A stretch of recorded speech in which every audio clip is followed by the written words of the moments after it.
and a very warm welcome to Need Now, your NCERT destination. हम पढ़ रहे हैं द लिविंग वर्ल्ड. उसी में आज हमारा है नेक्स्ट लेक्चर जिसमें हम देखेंगे व्हाट इज लिविंग. सब्सक्राइब नहीं किया, सब्सक्राइब कर लीजिए, बेल आइकन प्रेस कर लीजिए ताकि कभी भी कोई वीडियो मिस ना हो जाए. ठीक है. Now in the previous lecture we just studied about Ernst Mayr. Today we are going to start off with what is living. मतलब अगर मुझे किसी को बताना हो कि ये लिविंग है तो मैं कैसे कहूंगी. अच्छा, जनरली क्या होता है, बहुत सारे ऐसे पैरामीटर्स होते हैं या बहुत सारे ऐसे कंडीशंस होते हैं जिनको सोच के हम कहते हैं कि अच्छा ये प्रेजेंट है तो हाँ ये जो भी है. ठीक है. तो ऐसे ही लिविंग के पैरामीटर्स क्या है. What do you understand by when I say that this person is living. यानी कि वो क्या एग्जिबिट कर रहा है जिसकी वजह से हम उसको लिविंग कह रहे हैं. ये समझना एक तरीके से जरूरी है. Now what is living. Distinctive characteristics exhibited by living organisms. अगर हम देखें लिविंग यानी हिंदी में अगर देखेंगे तो जीवित, राइट. अब कुछ पर्टिकुलर कैरेक्टरिस्टिक्स होती हैं, कुछ particular you can say specific features होते हैं जो सिर्फ और सिर्फ आपकी लिविंग दिखा सकते हैं. अब ये कौन से हैं ये हमको एक एक करके देखने हैं और स्पेसिफिकली इनमें से वो कौन से हैं कि जो प्रेजेंट है तो मैं आंखें बंद करके कह सकती हूँ कि हाँ ये चीज लिविंग है या फिर ये नॉन लिविंग है. ठीक है. चलिए. Growth, reproduction, ability to sense environment and mount a suitable response come to our mind immediately as unique features of living organisms. अगर मुझे living organism के features के बारे में बात करनी होगी, ठीक है, तो growth, reproduction, ability to sense environment and mount a suitable response. यहाँ दो चीजें हैं. Stimulus, response. Stimulus क्या होता है? Any change in environment जिसकी वजह से हम कोई रिस्पॉन्स देते हैं. ठीक है. स्टिमुलस हालांकि काफी छोटी क्लासेस में आपने पढ़ा था, भूलना नहीं है. Any change in our surrounding जिसकी वजह से कोई पर्टिकुलर रिस्पॉन्स हमारी बॉडी के थ्रू, ब्रेन के थ्रू हम कह सकते हैं प्रोड्यूस हो सकता है. ठीक है. तुरंत हमारे दिमाग में ये चीजें आती हैं कि हम किसके बारे में बात कर रहे हैं. मतलब ग्रोथ है. ऑब्वियसली जो लिविंग ऑर्गेनिज्म है वो ग्रो करेगा. ठीक है. हम बचपन से देखते आए हैं कि हम छोटे से थे, धीरे धीरे धीरे धीरे हमारी हाइट इंक्रीज हुई है.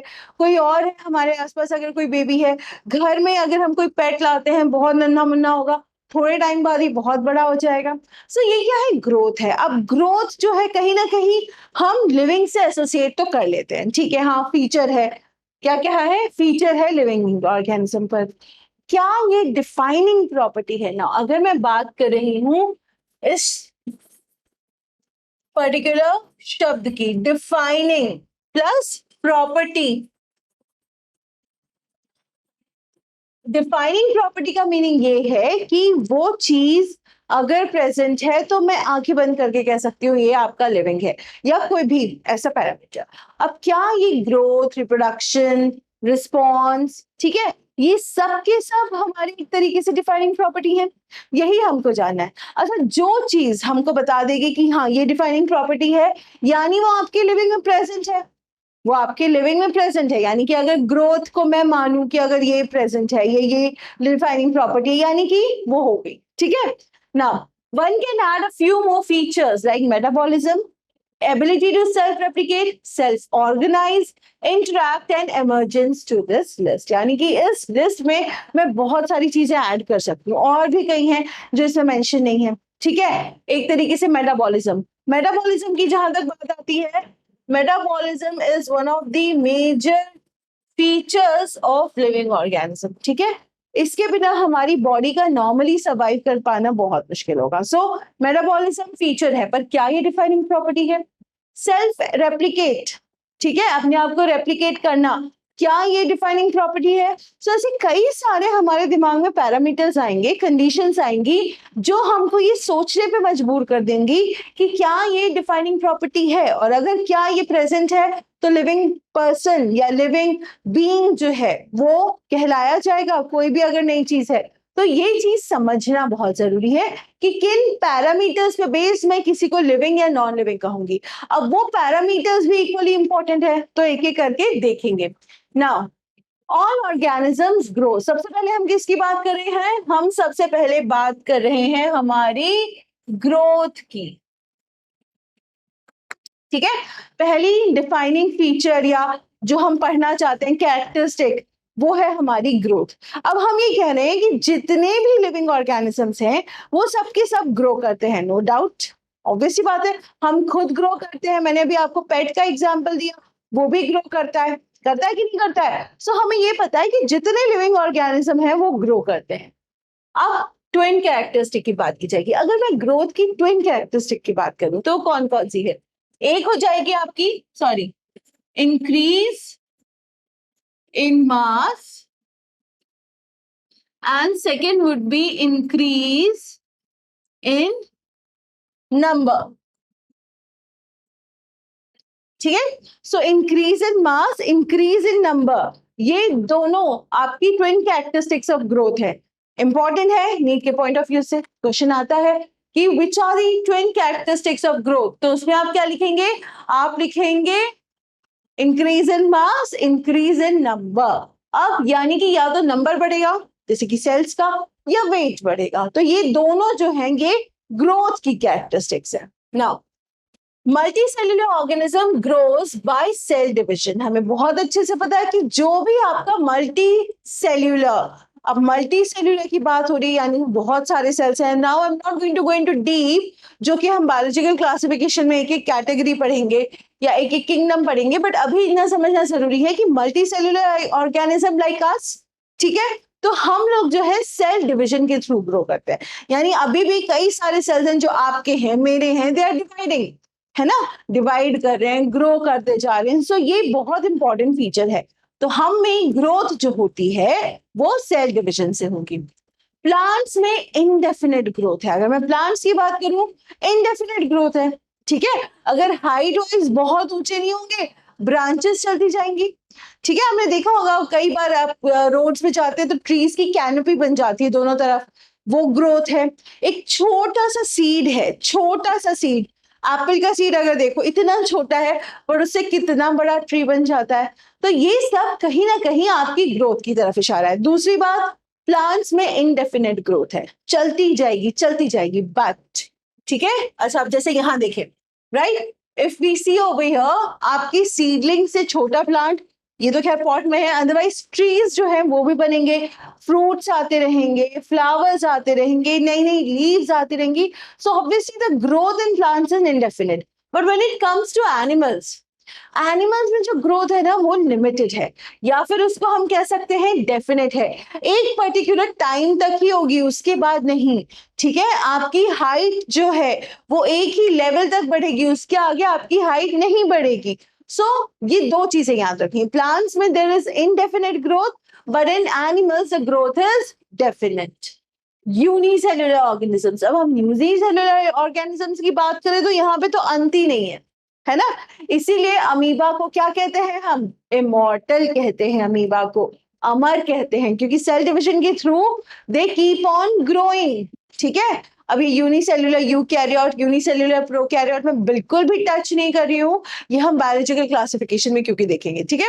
बहरहाल जो आपका यूनिसेल्युलर है, unicellular one single cell organism, वो कैसे ग्रो कर रहा है? वो multiple fissions, multiple fragmentation, breakdown, इनसे ग्रो कर रहा है। ये तो बहुत ही ज्यादा फास्ट है। In fact they are bacteria which you know जो आधे आधे घंटे में मल्टीप्लाई करते हैं, है ना। सो यहाँ पे इनका ग्रोथ पैटर्न जो है वो अलग लेवल पे चल रहा है।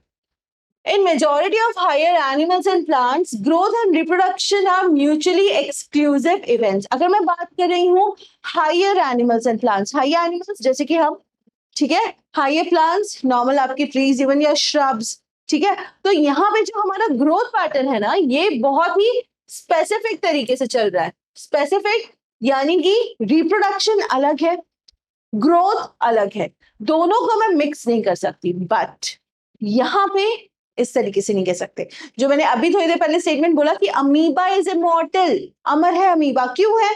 क्योंकि सेम सेल, एक ही न्यूक्लियस है, वही डिवाइड होता जा रहा है। तो that is increase in mass also, increase in number also, which is growth. But ये रिप्रोड्यूस भी इसी तरीके से होता है।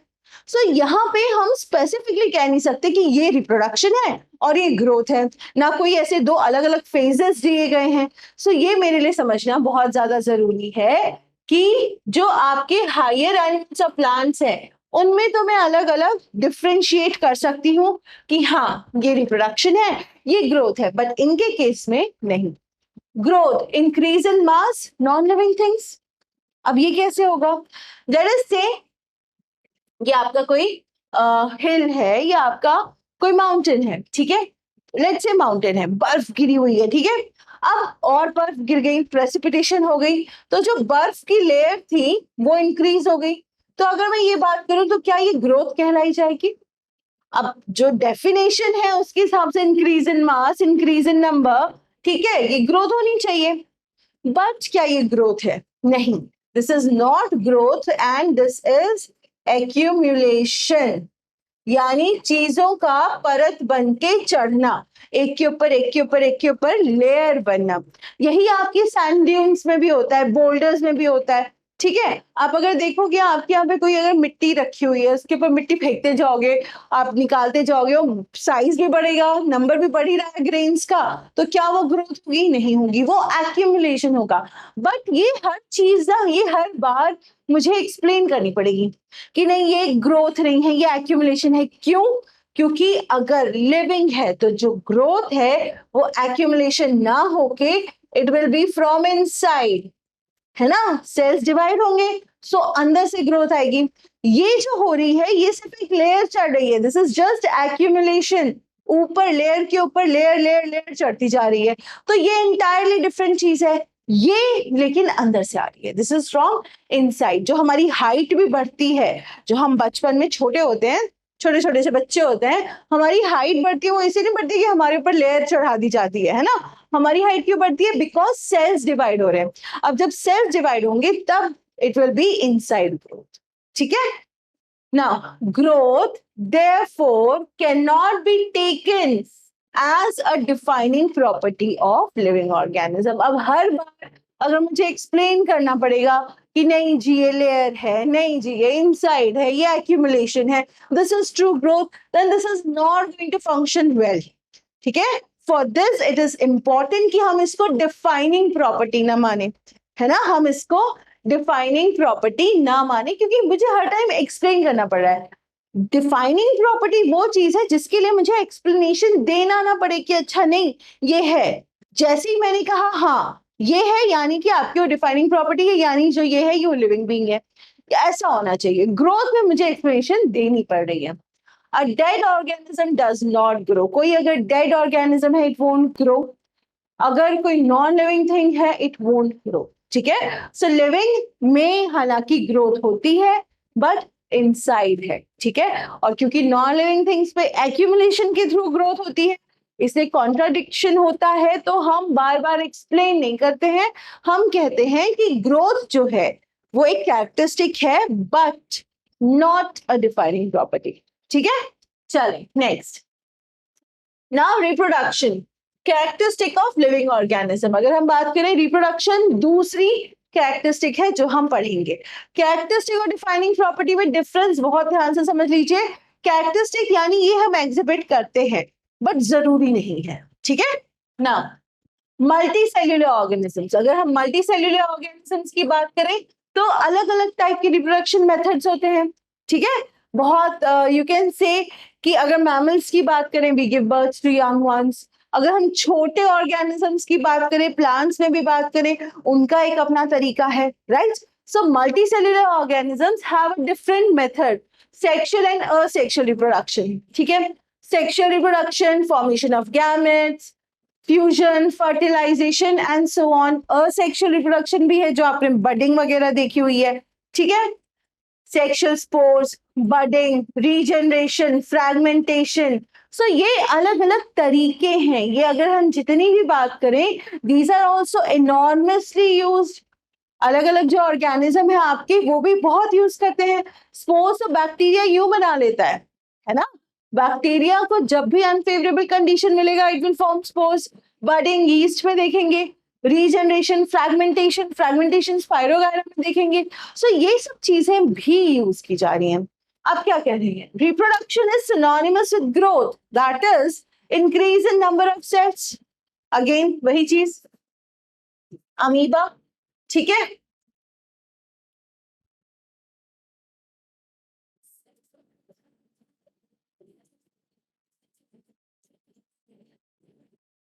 बन गया। अब ये क्या है, अब एक तरीके से मैं अगर देखूं तो ये ग्रोथ भी है, यहाँ पे जो अभी पढ़ा है उसके हिसाब से रिप्रोडक्शन भी है। सो यूनिसेल्युलर ऑर्गेनिजम्स में रिप्रोडक्शन, ठीक है, और जो ग्रोथ है ये कहीं ना कहीं एक्सक्लूसिव नहीं है, अलग अलग बहुत डिस्टिंक्शन मैं नहीं बना सकती हूँ, ठीक है। इसीलिए ये बहुत जरूरी है समझना कि रिप्रोडक्शन को हम सिर्फ कैरेक्टरिस्टिक मानेंगे, हम डिफाइनिंग प्रॉपर्टी नहीं मान सकते। There are many organisms which do not reproduce. Mules, sterile worker bees, infertile human couples. अब रिप्रोडक्शन जरूरी नहीं है कि सारे लिविंग बीइंग करें, बट इसके बावजूद वो लोग लिविंग हैं, है कि नहीं है। सो यहाँ पे हम लोगों को ये मानना पड़ेगा कि बहुत सारे ऑर्गेनिजम्स है। फॉर एग्जाम्पल ये क्या है, this is a mule, Hindi में क्या कहते हैं, खच्चर, horse and donkey, right? Ab this particular organism cannot reproduce, but it is a living being, ठीक है। सो रिप्रोडक्शन जितने भी लिविंग बीइंग्स हैं उनके द्वारा किया ही जाता है, इज नॉट द सेम, ठीक है। जैसे कि आपके स्टेराइल वर्कर बीज हैं, दे डू नॉट रिप्रोड्यूस। अगर कोई ह्यूमन कपल है who are not able to have children, who are infertile, sterile हैं वो भी रिप्रोडक्शन शो नहीं करेंगे, बट इसका मतलब ये नहीं है ना कि वो लिविंग नहीं है, ठीक है। Reproduction also cannot be an all inclusive defining characteristic of all organism. इसीलिए हम रिप्रोडक्शन को ये नहीं कह सकते कि ये डिफाइनिंग प्रॉपर्टी है, ठीक है। It is just a characteristic. Of course no non-living object is capable of reproducing or replicating by itself.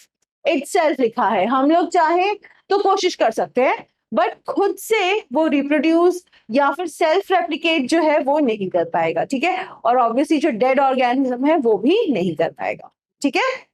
Now next is metabolism. तो अभी तक हमने देखा ग्रोथ, अभी तक हमने देखा रिप्रोडक्शन, और ये दोनों ही हमारी डिफाइनिंग प्रॉपर्टीज नहीं है, ठीक है। Now metabolism, sum total of all the chemical reactions occurring in our body. हमारी बॉडी में जितने भी केमिकल रिएक्शंस चल रहे हैं, लिविंग रिएक्शंस चल रहे हैं, वो सम है आपका मेटाबॉलिज्म। नाउ दिस इज एक मैं ये कहूंगी कि ये जो शब्द है इससे मैं अपने सारे स्टूडेंट्स को बहुत स्पेसिफिकली बताती हूँ। एक है आपका मेटाबॉलिज्म जो है एनाबॉलिज्म, ठीक है, और दूसरा है आपका कैटाबॉलिज्म। एनाबॉलिज्म मतलब चीजों का बनना, ठीक है। Like for example in our body we can say enzymes, hormones, ये चीजें बनती हैं, ठीक है, इसमें एनर्जी यूटिलाइज होगी। अब कैटाबॉलिज्म जो है यहाँ पे आपकी चीजें डिस्ट्रॉय की जाती हैं, थिंग्स आर डिस्ट्रॉयड, डिस्ट्रक्टिव होता है ये। तो इसकी वजह से क्या होगा, एनर्जी लिबरेट होगी, जैसे respiration, cellular respiration, mitochondria, glucose oxidation, energy release, respiration, ठीक है। सो यहाँ पे क्या हो रहा है कैटाबॉलिज्म में, पहला ब्रेकडाउन, दूसरा उसकी वजह से एनर्जी रिलीज हो रही है। एनाबॉलिज्म में things are being made, they are manufactured, तो वहां एनर्जी क्या होगी, यूटिलाइज होगी, ठीक है। और ये दोनों मिलके आपकी क्या बनाएंगे, metabolism. Now these chemicals, small and big, belonging to various classes, sizes, functions, etc., are constantly being made and changed into some other biomolecules, which are chemical reactions or metabolic reactions through this. अब हमने जब हम digestion absorption पढ़ेंगे तब हम देखेंगे कि हमने खाना खाया, खाना खाया तो क्या वो वैसे ही रिटेन होगा, ऑब्वियसली नॉट, राइट। तो क्या होगा, they will be broken down into smaller substances, they will be broken down into small small things. तो स्मॉल स्मॉल थिंग्स कौन सी होंगी, कार्बोहाइड्रेट से glucose, proteins, amino acids, fats, glycerol, fatty acids. So ये सारी चीजें छोटी छोटी टूट रही हैं, ठीक है। इनके साथ ही कुछ चीजें मैन्युफैक्चर भी हो रही हैं, जैसे आपकी एंजाइम्स। सो ये सब लगातार हमारी बॉडी में चल रहा है। Like you must have had your breakfast और योर लंच और योर डिनर, और अभी आप बैठे हुए हो खाली, बट आपका पेट आपको नहीं कह रहा है कि भैया आई एम डिस्ट्रॉइंग दिस, है ना। वो अपना काम अपने आप से करते रहते हैं पूरा time. They are going on, these chemical reactions are continuously going on in our body, ठीक है। thousands of metabolic reactions occurring simultaneously inside all living organisms, चाहे यूनिसेल्युलर हो या मल्टीसेल्युलर. सो अगर हम यूनिसेल्युलर या मल्टीसेल्युलर ऑर्गेनिज्म की बात करें, दो टाइप के जो ऑर्गेनिजम्स हैं, मल्टी एंड यूनी, दोनों में ही आपके बहुत अलग तरीके के मेटाबॉलिक रिएक्शंस चल रहे हैं. एक ही टाइम पे थाउजेंड्स लिखा है, एन नंबर ऑफ, कहीं कोई हार्मोन मैन्युफैक्चर हो रहा है, कहीं खाने का ब्रेकडाउन हो रहा है, कहीं वाटर एब्जॉर्ब हो रहा है, उसके लिए कोई हार्मोन रिलीज हो रहा है. सो ये सारी चीजें कंटिन्यूसली हमारी बॉडी में क्या हो रही है, चलती जा रही है. All plants, animals, fungi and microbes exhibit metabolism. जितनी भी चीजें हैं, ये अलग अलग लिविंग बींग्स जो है, सभी के सभी मेटाबॉलिज्म शो करते हैं. सो लिखा हुआ है, no non-living object exhibits metabolism. Metabolism is a first defining property of the living. So metabolism को हम क्या कहेंगे? It is the defining property of the living. ठीक है, मेटाबॉलिज्म हमारी क्या है, डिफाइनिंग प्रॉपर्टी. यानी कि अगर कोई बीइंग मेटाबॉलिज्म एग्जिबिट कर रहा है, यानी वो डिफाइनिंग प्रॉपर्टी जो है, ठीक है, या कोई भी जिसको अगर अनआइडेंटिफाइड है, ठीक है, कि ये लिविंग है या नॉन लिविंग है, उसको समझना है, बट उसके अंदर इस तरीके के मेटाबॉलिक रिएक्शंस हो रहे हैं, इसका मतलब ये है कि वो लिविंग है. ठीक है. Now cell-free systems. Now, an isolated metabolic reaction or reactions outside the body of an organism performed in a test tube is neither living or non-living. अब मैंने कुछ कार्बोहाइड्रेट्स लिए, ठीक है, एंजाइम्स भी डाल दी, हो भी गया, सब कुछ हो गया, लेकिन मैं ये नहीं कह सकती कि वो जो टेस्ट ट्यूब में चीज या रिएक्शन हो रहा है वो लिविंग है या नॉन लिविंग है, ये मैं कह नहीं सकती. Hence, while metabolism is a defining feature of all living organisms without exception, कोई exception नहीं है यहाँ पे, isolated metabolic reactions in vitro are not living things, but surely living reactions. Living thing नहीं है, but living reaction है, और इसीलिए cellular organization of the body is a defining feature of all forms. हम क्यों पढ़ते हैं यूकैरियोटिक सेल, हम क्यों पढ़ते हैं प्रोकैरियोटिक सेल? क्योंकि ये दोनों कहीं ना कहीं हमारे लिए बहुत इंपॉर्टेंट है जानना कि आपका सेल्यूलर स्ट्रक्चर कैसा है, क्योंकि depending on that we can say कि आपका जो सेल्यूलर ऑर्गेनाइजेशन है बॉडी का, उसकी वजह से ही आप लिविंग हो. So cellular organisation is the defining feature. अभी तक हमने क्या पढ़ा? ग्रोथ पढ़ा था, फिर रिप्रोडक्शन पढ़ा था, फिर मेटाबॉलिज्म पढ़ा, और अब हमने सेल्यूलर ऑर्गेनाइजेशन पढ़ा. ठीक है. सो इसमें से आपका ग्रोथ नहीं है, रिप्रोडक्शन नहीं है, मेटाबॉलिज्म है, सेल्यूलर ऑर्गेनाइजेशन भी है. So you have to be very clear with these things कि मेटाबॉलिज्म क्यों है और सेल्यूलर ऑर्गेनाइजेशन क्यों है. ठीक है.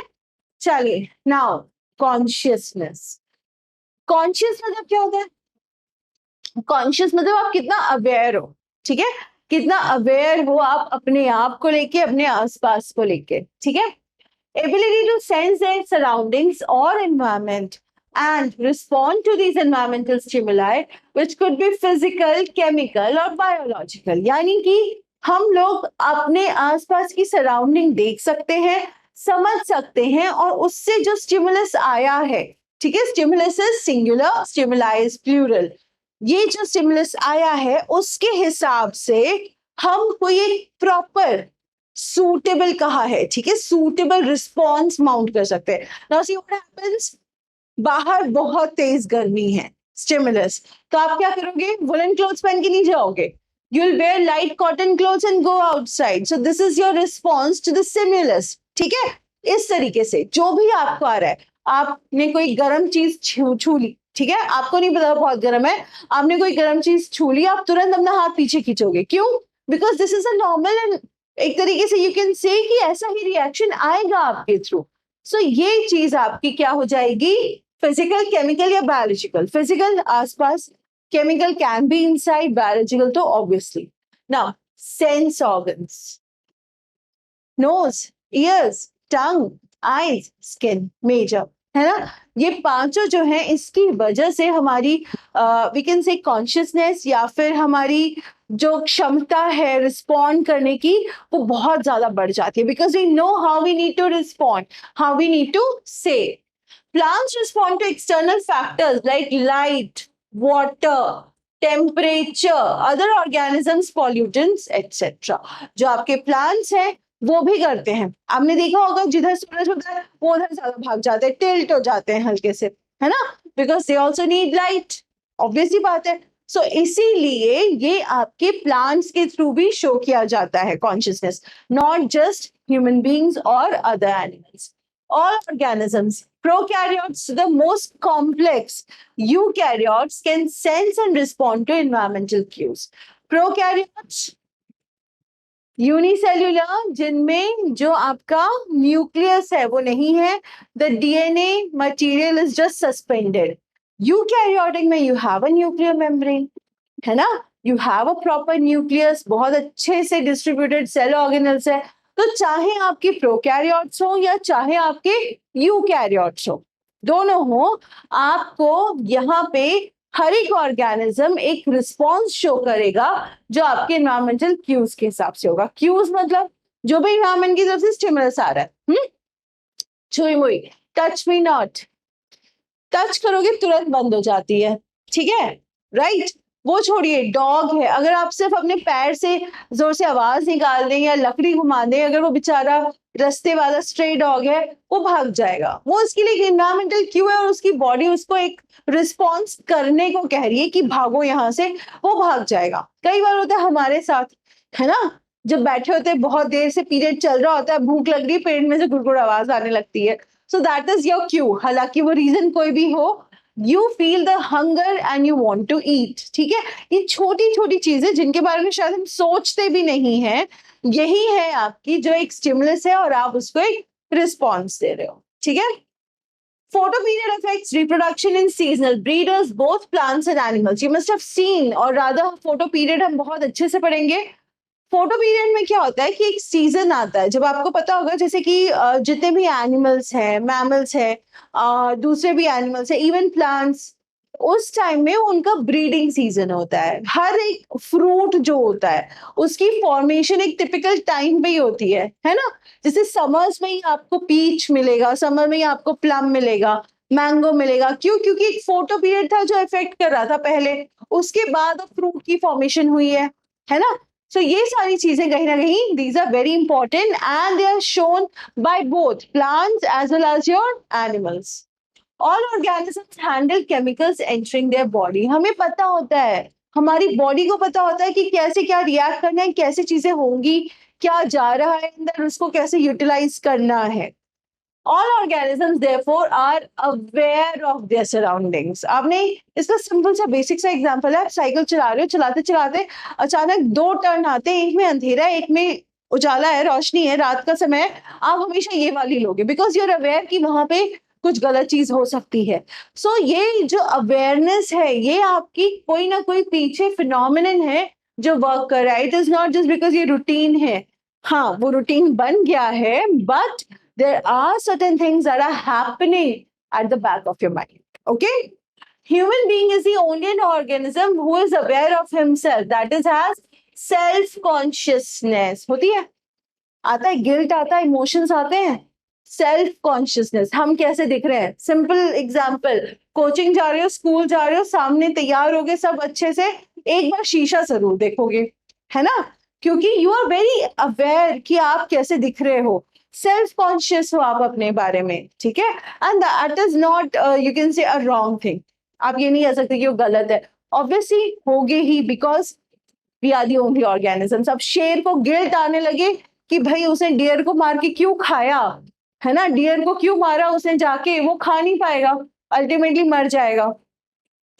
Consciousness therefore becomes the defining property of living organisms. और इसीलिए कॉन्शियसनेस जो है वो हमारी कहीं ना कहीं जो भी लिविंग है इनकी एक डिफाइनिंग प्रॉपर्टी बन गई है. ठीक है. So these are the 5 things: growth, reproduction, metabolism, cellular organisation and consciousness, जो आपको याद रखनी है. इसमें से ग्रोथ और रिप्रोडक्शन आपकी डिफाइनिंग प्रॉपर्टी नहीं है, बट मेटाबॉलिज्म है, सेल्यूलर ऑर्गेनाइजेशन है एंड कॉन्शियसनेस है. ठीक है.